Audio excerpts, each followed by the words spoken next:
Solo levelling के बिल्कुल episode पर आप सभी का स्वागत है। तो आज हम लोग बात करने वाले हैं सोलो लेवलिंग के सीजन 2 एपिसोड नंबर 5 के बारे में। एपिसोड की शुरुआत में हमें डेमन कैसल पे ले जाया जाता है, जहाँ पर जिन्हों को 10,000 डेमन सोल्स कलेक्ट करने थे, लेकिन जिन्हों ने अभी तक सिर्फ 309 ही डेमन सोल्स कलेक्ट किए थे। जिन्हों यहाँ पर कहता है डंजन के पहले इससे उतना भी ज्यादा मुश्किल नहीं थे और लगता है ये एरिया भी बिल्कुल साफ हो चुका है। जो मॉन्स्टर अभी तक मेरे सामने आए वो लगभग डी रैंक के आसपास होंगे और मानना पड़ेगा मुझे उन सबसे अच्छे खासे एक्सपीरियंस पॉइंट भी मिल गए। असली दुनिया पे मुझे लेवल अप करने के लिए 9 सी रैंक के गेट को रेड करना पड़ता है, लेकिन यहाँ पर लेवल अप करने के लिए मुझे सिर्फ 4 घंटे लगते हैं। जितना मैं लेवल अप करता हूँ मेरा एक्सपीरियंस और लेवल उतना ही बढ़ जाता है। तो इसका मतलब इन सब के साथ साथ मैं भी और भी ज्यादा ताकतवर बनते जाऊंगा। जब मैं बाइक यूनर से मिला तब मैंने रियलाइज किया कि मेरा पावर अभी तक इस रैंक के हंटर के समान है, लेकिन मुझे उससे भी ताकतवर बनना होगा। यहाँ पर जिन्हों को एक परमिट मिलता है जिसकी मदद से वो सेकंड फ्लोर में जा सकता था। सेकंड फ्लोर में जाने के लिए जिन्हों को एक डिविनेशन सर्कल ढूंढना होगा। जिन्हों इसके बाद अपने एक शैडो सोल्जर को बुलाता है और आइस बियर का पैक लीडर वहाँ पर अपीयर होता है। जिन्हों आइस बियर के लीडर का साइज देखकर उसे नाम देता है टैंक। इसके बाद जिन्हों उसकी पीठ के ऊपर चढ़ जाता है और वो दोनों आगे बढ़ने लगते हैं, लेकिन तभी जिन्हों के सामने कुछ छोटे मोटे मॉन्स्टर आ जाते हैं। लेकिन जिन्हों टैंक उन सबको मसलने के लिए कहता है। पलक झपकते टैंक उन तीनों का काम खत्म कर देता है। जिन्हों को यहाँ पर सामने आसमान से एक तेज रोशनी देखने मिलता है और वही पर था डिविनेशन सर्कल। जिन्हों और टैंक वो दोनों उसी सर्कल की तरफ बढ़ने लगते हैं। इसके बाद हमें यूएसए पे हंटर्स ब्यूरो पे ले जाया जाता है। रिसेंटली एक डंजन के अंदर जो इंसान मिला था उस इंसान को बंदी बना के यूएसए के हंटर ब्यूरो पे ले जाया जाता है। हमें जानने मिलता है ये बंदा एक कोरियन हंटर है, लेकिन किसी को समझ नहीं आ रहा था कि आखिरकार एक कोरियन हंटर यूएसए पे क्या कर रहा है, और वो भी एक डंजन पे। उस बंदे का दावा है कि वो 10 साल से डंजन के अंदर ही अटका हुआ था और किसी तरह 10 साल बाद वो अचानक से यहाँ पर आ गया। सभी लोग ये सस्पेक्ट कर रहे थे कि ये बंदा कोई मैजिकल बीस्ट है जिसके अंदर किसी इंसान की यादें हैं। वो लोग ऐसे खतरनाक पर्सन को अकेले नहीं छोड़ सकते थे, तो इसलिए उन्होंने स्कारवेंजर गिल्ड से एक इस रैंक के हंटर को बुलाया था जो कोरियन जानता है। वो लोग यहाँ पर बात कर रहे थे वाइंग डोंगसो के बारे में, जो रिसेंटली कोरिया से यूएसए पे लौट चुका था, लेकिन जिन्हों को ना मार पाने की वजह से वो काफी ज्यादा फ्रस्ट्रेट था। इसके बाद फिर से हमें डेमन कैसल पे ले जाया जाता है। जिन्हों यहाँ पर एज्यूम करते कि शायद इस डेमन कैसल के 100 फ्लोर्स है और 100 के 100 फ्लोर्स में अलग अलग थीम है। जिन्हों एक के बाद एक फ्लोर्स पे जाता रहा और मैजिकल बीस्ट को मारता रहा। हर एक फ्लोर में यहाँ पर जिन्हों को नेक्स्ट फ्लोर में जाने के लिए उसका परमिट मिलता है। ऐसे करते करते जिन्हों दूसरा, तीसरा, चौथा और 27वां फ्लोर भी क्लियर कर देता है। अभी तक जिन्हों इन सब का मुकाबला बहुत ही आसानी से कर रहा था। जिन्हों को यहाँ पर बहुत सारे एक्सपीरियंस पॉइंट्स भी मिले थे और उसका कमांडर टच स्किल भी लेवल अप हो चुका था। जिन्होंने अभी तक जिन मॉन्स्टर्स को मारा था वो लगभग यहाँ पर सी रैंक के करीब होंगे और जिन्होंने अभी तक 10,000 में से 2,116 डेमन सोल्स कलेक्ट किए थे। लेकिन जिन्हों को एक ही प्रॉब्लम था, जिन्हों का ये लड़ाई था समय के खिलाफ। अगर इस कैसल में सच में 100 फ्लोर्स हुए तो जिन्हों इसे एक हफ्ते के अंदर क्लियर नहीं कर पाएगा।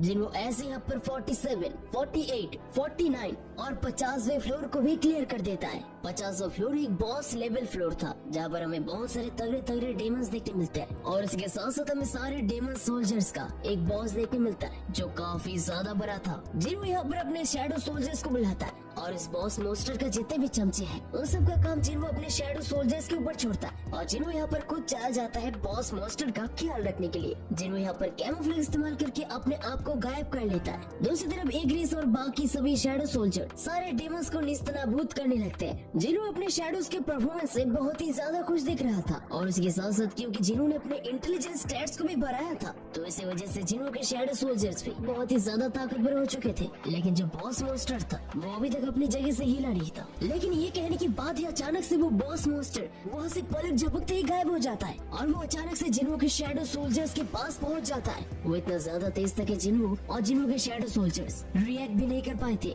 पलक झपकते वो अपने बेसबॉल जैसे बैट से जिन्हों के सारे शैडो सोल्जर्स को निस्तनाबूद कर देता है। यहाँ तक कि एग्रीज भी उसके सामने कुछ भी नहीं था। जिन्हों इसको देखकर और खड़ा नहीं रह पाता, वो तेजी से भागकर उस बॉस मोस्टर का सामना करने के लिए चला जाता है और सीधे जाकर उसके बड़े से तोंद पे बहुत ही जोर का पंच मारता है। जिन्हों उस मॉन्स्टर को इतना जोर से पंच मारता है कि पूरा फ्लोर यहाँ पर कांप जाता है और वो मॉन्स्टर उड़कर बहुत ही ज्यादा दूर चला जाता है। जिन्हों भी अपनी इस ताकत को देखकर काफी ज्यादा हैरान हो जाता है। जिन्हों अपने मन ही मन कहता है मैंने उसे अपनी पूरी ताकत से हमला तो किया, लेकिन वो इतना ज्यादा दूर तक उड़कर जाएगा ये मैंने सोचा नहीं था। इसके बाद जिन्हों अपना स्टेटस चेक करता है वो देखता है कि उसका स्टेट बहुत ही ज्यादा बढ़ चुके थे, लेकिन अचानक से वो बॉस मॉन्स्टर उठकर खड़ा होने लगता है। वो बॉस मॉन्स्टर अपना स्किल रेंज इस्तेमाल करता है, जिसकी वजह से वो अपने पावर को 50% तक बढ़ा लेता है और इसके बाद वो तेजी से जिन्हो के ऊपर हमला करने के लिए आने लगता है। जिन्हो यहाँ पर समझ चुका था कि वो उसके हमले को ब्लॉक नहीं कर सकता। जिन्हो अपने शैडो सोल्जर आयरन टेक्स को इशारा करता है और इसके बाद आयरन अपना शील्ड तेजी से जिन्हो की तरफ फेंक देता है। जिन्हो यहाँ पर आयरन के शील्ड को कैच करता है और उस बॉस मॉन्स्टर के हमले को इस शील्ड की मदद से ब्लॉक करने की कोशिश करता है।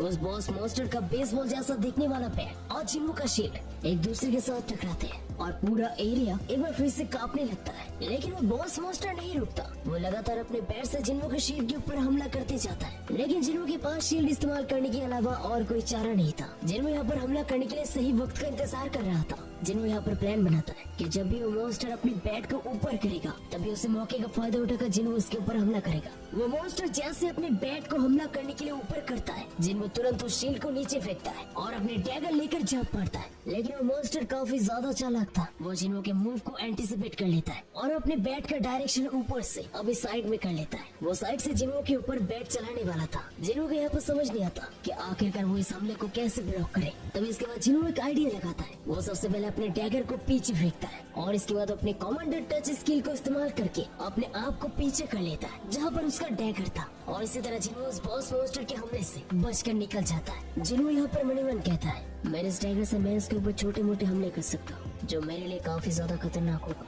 मुझे कैसे भी करके इसके स्पीड को धीमा करना होगा। तभी जिन्हो को अचानक से एक टूटा हुआ बिल्डिंग देखने मिलता है। जिन्हो अचानक से तेजी से भागकर उस टूटे हुए बिल्डिंग की तरफ दौड़कर जाने लगता है। वो मॉन्स्टर भी यहाँ पर जिन्हो का ही पीछा करने लगता है और जिन्हो जैसे उस बिल्डिंग के पास पहुँचता है वो तुरंत उस टूटी हुई बिल्डिंग के ऊपर चढ़ जाता है और उस बड़े से बिल्डिंग को उस मॉन्स्टर के ऊपर गिरा देता है। और इसी मौके का फायदा उठाकर जिन्हो अपने दोनों डैगर से उस बॉस मॉन्स्टर के ऊपर हमला कर देता है। इसके बाद हमें व्हाइट टाइगर गिल के मिस्टर आहान और मिस पर्क के पास ले जाया जाता है जो जिन्हो को हर तरफ ढूंढ रहे थे। यहाँ तक कि वो जिन्हो के घर पे गए थे और वहाँ से उनको पता चला कि जिन्हो 7 दिन के लिए एक ट्रिप पे गया है। लास्ट टाइम जिन्हो को शहर के बीच में देखा गया था जो काफी ज्यादा मिस्टीरियस था। मिस पर्क कहती है शायद किसी ने संग जिन्हो को किडनैप कर लिया होगा। मिस्टर आहान कहते हैं क्या संग जिन्हो और किडनैप? उसे किडनैप करने के लिए हमें बहुत सारे हाई रैंकिंग हंटर्स चाहिए होंगे। पता नहीं कि आखिरकार वो कहाँ पर होगा।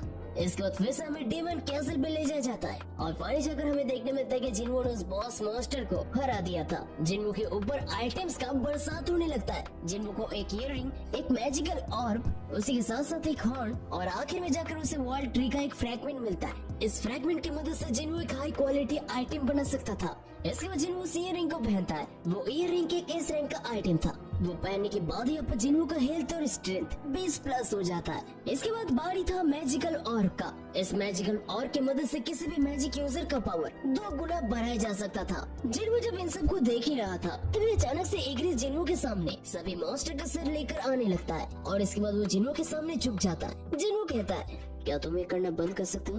तुम्हें देखकर वो भी ऐसे ही करने की कोशिश करता है। हमें देखने मिलता है आयरन भी एग्रिस की तरह मॉन्स्टर का बॉडी जिन्हो के सामने लेकर आने लगता है। जिन्हो कहता है चलो ठीक है, तुमने मुझे अपना शील्ड देकर मदद की थी। लेकिन जिन्हो को जैसे शील्ड के बारे में याद आता है तभी जिन्हो कुछ रियलाइज करता है। अचानक से जिन्हो यहाँ पर अपने मेजेस को बुलाने लगता है और जिन्हो उन मेजेस को वो ऑर्ब दे देता है और एक बिल्डिंग के ऊपर एक स्पेल इस्तेमाल करने के लिए कहता है। वो मेज अपने हाथ में वो ऑर्ब लेता है और इसके बाद वो एक फायर स्पेल इस्तेमाल करता है। हमें एक बहुत ही बड़ा आग का गोला देखने मिलता है और इसके बाद वो मेज उस बड़े से आग के गोले को उस बिल्डिंग की तरफ फेंकता है। सिर्फ एक ही शॉट से वो बिल्डिंग चूर चूर हो जाता है। जिन्हो भी इसके पावर को देखकर काफी ज्यादा हैरान हो जाता है। इसके बाद वो मेज जिन्हो को वो ऑर्ब लौटा देता है। इसके बाद फिर से हमें यूएसए पे ले जाया जाता है। वाइंग दाउसो यहाँ पर उस बंदे के साथ पूछताछ करने के लिए आ चुका था। वाइंग दाउसो कहता है ये काफी इंटरेस्टिंग बात है, एक ऐसा मैजिकल बेस्ट जो इंसानों की भाषा जानता है और ऊपर से वो भी कोरियन।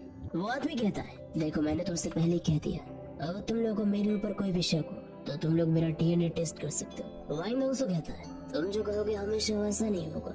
जब कुछ ऐसा टेंशन से बाहर आता है तो हमें होशियार रहना पड़ता है। हो सकता है तुम एक मैजिकल बीस्ट हो जो इंसान बनने का बहाना कर रहा है। वो दोनों एक दूसरे की तरफ घूरते जाते हैं। इसके बाद वाइंग दाउसो कहता है अच्छा होगा कि तुम हमारी बात सुनो। कोई चारा न देखकर वो आदमी मान जाता है। वाइंग दाउसो पूछता है तुमने कहा था कि तुम 10 साल डंजन के अंदर थे, लेकिन आखिरकार तुमने 10 साल डंजन के अंदर सरवाइव कैसे किया? क्या तुम किसी तरीके का ज़ॉम्बी हो? वो आदमी मना करता है। इसके बाद वाइंग दाउसो पूछता है तो मुझे एक बात बताओ, एक आदमी जो मर चुका है, क्या वो अचानक से एक डंजन से जिंदा बाहर निकल सकता है? वो आदमी कहता है नहीं, ये बिल्कुल पॉसिबल नहीं है। लेकिन मुझे एक बात बताओ, तुम्हें मैजिकल बीस्ट के बारे में कितना पता है? ये सुनकर वांग डोंगसू चुप हो जाता है। इसके बाद वांग डोंगसू कहता है तो क्या तुम ये दावा कर रहे हो कि तुम्हें हमसे ज्यादा पता है? इसके बाद वो आदमी कहता है डंजन्स, गेट्स, मैजिकल बीस्ट, ये सब एक प्लान का हिस्सा है। हाल ही फिलहाल में कुछ बहुत ही खतरनाक लोग अपने गहरे नींद से जाग चुके हैं और वो सब इस दुनिया को खत्म कर देंगे। वांग डोंगसू कहता है ये सब क्या है और कौन इस दुनिया को खत्म कर देगा? वो आदमी कहता है मैं आपको इसके बारे में नहीं कह सकता। वांग डोंगसू इसके बाद कहता है तो तुम ये कहना चाहते हो कि तुम हमें बचाने के लिए आए हो, लेकिन तुम कह नहीं सकते कि तुम हमें किससे बचाओगे? लेकिन तुम जानते हो ना कि यहाँ पर बहुत सारे लोग हैं। वो आदमी कहता है चाहे कोई भी आ जाए, हम सब के सामने सब कुछ बेकार है। तुम्हें मेरी बात समझनी चाहिए, आखिरकार तुम भी काफी स्ट्रॉन्ग ही हो। ये सुनने के बाद वांग डोंगसू का खून खोल जाता है। इसके बाद वांग डोंगसू उस बंदे की इंफॉर्मेशन पे नजर डालता है। इस बंदे का नाम था संग इल वन। दाढ़ी और बालों को अगर छोटा कर दिया जाए तो इसकी प्रोफाइल पिक्चर के साथ इसका तोबरा बिल्कुल मैच करता है। लेकिन वांग डोंगसू को एक बात समझ नहीं आता कि 10 साल डंजन के अंदर रहने के बाद भी उसका उम्र क्यों नहीं बढ़ा। वांग डोंगसू उस बंदे का एक्सपीरियंस देखकर कहता है वैसे तुम्हारा एक्सपीरियंस तो काफी अच्छा है। अगर तुम आज एक हंटर होते तो तुम्हारे पास पैसे ही पैसे होते और तुम्हारी बीवी और 2 बच्चे भी है। लेकिन वांग डोंगसू जैसे उस बंदे के बेटे का नाम देखता है वो काफी ज्यादा शॉक हो जाता है। वांग डोंगसू पूछता है क्या तुम्हें अपने बेटे का नाम याद है? वो बंदा कहता है मेरे बेटे का नाम संग जिन्हा है। वांग डोंगसू इसके बाद उसके बेटे का नाम पूछता है। वो बंदा कहता है मेरे बेटे का नाम संग जिनवू है। यानी कि ये बंदा था जिन्हा और जिनवू का बाप। और ये देखने के बाद वांग डोंगसू स्माइल करता है। इसको जिन्हो के फादर पूछते हैं कि आखिरकार क्या हुआ, लेकिन वांग डोंगसू जवाब नहीं देता और कहता है मैंने तुमसे पहले कहा था ना, मैं अकेले यहाँ पर सवाल पूछूंगा और जवाब तुम दोगे। इसके बाद जिन्हो के फादर भी अपना ऑरा रिलीज करते हैं और कहता है मुझे अभी के अभी जवाब चाहिए। वांग डोंगसू कहता है अच्छा, अगर मैंने जवाब नहीं दिया तो तुम क्या करोगे? जिन्हो के फादर कहते हैं अगर तुमने मुझे जवाब नहीं दिया तो मैं तब तक तुम्हें मारते रहूंगा जब तक तुम जवाब नहीं दे देते। इसके बाद वांग डोंगसू हंटर एसोसिएशन वालों को कहता है कि ये एक मैजिकल बीस्ट है और ये बहुत ही जल्दी हमला करने वाला है। वांग डोंगसू यहाँ पर जल्द से जल्दी सभी को यहाँ से निकलने के लिए कहता है। इसके बाद वांग डोंगसू कहता है दरअसल मैं तुम्हारे बेटे से मिलने कोरिया पे गया था और मुझे जानने मिला कि उसका काम तमाम हो चुका है। ये सुनकर जिन्हो के फादर काफी ज्यादा हैरान हो जाते हैं। इसके बाद वांग डोंगसू कहता है लगता है तुम्हें भी मुझे वहाँ पर ही भेजना होगा। इसके बाद फिर से हमें डेमन कैसल पे ले जाया जाता है। जिन्हो यहाँ पर नेक्स्ट फ्लोर में आ चुका था जहाँ पर जिन्हो को अनडेड आर्मी देखने मिलता है और इसी के साथ साथ वहाँ पर अनडेड्स का बॉस भी था। जिन्हो भी यहाँ पर अपने शैडो सोल्जर्स को समन करता है और जिन्हो के shadow soldiers versus undead army का बैटल शुरू हो जाता है। जिन्हो के शैडो सोल्जर्स एक के बाद एक सभी को काटते जाते हैं, जिसे देखने के बाद यहाँ पर अनडेड आर्मी का बॉस काफी ज्यादा हैरान हो जाता है। अनडेड आर्मी के बॉस को इतना सरप्राइज देखकर जिन्हो कहता है क्या हुआ, ऐसे हमारी तरफ क्यों देख रहे हो? तुम्हें क्या लगा था कि हम लोग कमजोर होंगे? खैर जो भी हुआ, मेरा काम तुम लोगों को मारना है और वो मैं अच्छे से करूंगा। और इसके बाद जिन्हो अपना डैगर लेके उस अनडेड मॉन्स्टर के बॉस को एक ही झटके में खत्म कर देता है। And that's it for the Solo Leveling season 2 episode number 5। तो एपिसोड आप लोगों को कैसे लगा जरूर से मेरे को ऑब्वियसली कमेंट करो एंड चैनल में तो चैनल को सब्सक्राइब करो। तो बस मिलते हैं एक वीडियो के साथ, तब तक के लिए बाय बाय।